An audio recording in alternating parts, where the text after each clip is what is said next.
തൃശൂരിൽ വനിതാ ഗ്രാമപഞ്ചായത്ത് പ്രസിഡന്റിനെ പഞ്ചായത്ത് ഓഫീസിൽ കയറി ആക്രമിച്ചതായി പരാതി. പൊയ്യ ഗ്രാമപഞ്ചായത്ത് പ്രസിഡന്റ് ഡെയ്സി തോമസിനെയാണ് മടത്തുംപടി സ്വദേശിയായ മാളിയേക്കൽ ജോസ് പഞ്ചായത്ത് ഓഫീസിൽ കയറി ആക്രമിച്ചത്. പരിക്കേറ്റ ഡെയ്സിയെ ആശുപത്രിയിൽ പ്രവേശിപ്പിച്ചു.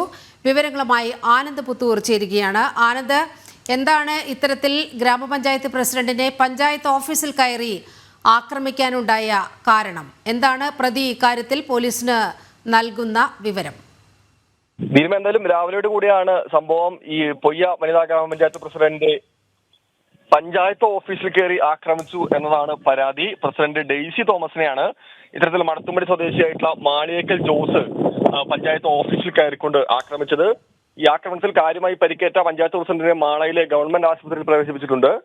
ഈ സംഘർഷത്തിന്റെ കാരണം ഇനിയും വ്യക്തമല്ല. എന്തായാലും പോലീസുമായി ബന്ധപ്പെട്ടുകൊണ്ട് തുടർ നടപടികൾ സ്വീകരിച്ചിട്ടുണ്ട്. എന്തായാലും ഈ വിഷയത്തിൽ പ്രതിഷേധിച്ചുകൊണ്ട് തൃശൂർ പൊയ്യ പഞ്ചായത്തിൽ കോൺഗ്രസ് ഹർത്താൽ പ്രഖ്യാപിച്ചിട്ടുണ്ട്. ഈ കോൺഗ്രസ് മണ്ഡലം കമ്മിറ്റിയാണ് ഹർത്താലിന് ആഹ്വാനം ചെയ്തിട്ടുള്ളത്. പണ്ടാംകുളത്ത് പ്രകടനം അടക്കം വലിയ പ്രതിഷേധത്തിലേക്ക് നീങ്ങാൻ തന്നെയാണ് കോൺഗ്രസിന്റെ തീരുമാനം. ശരി, ആനന്ദാണ് വിവരങ്ങൾ നൽകിയത്.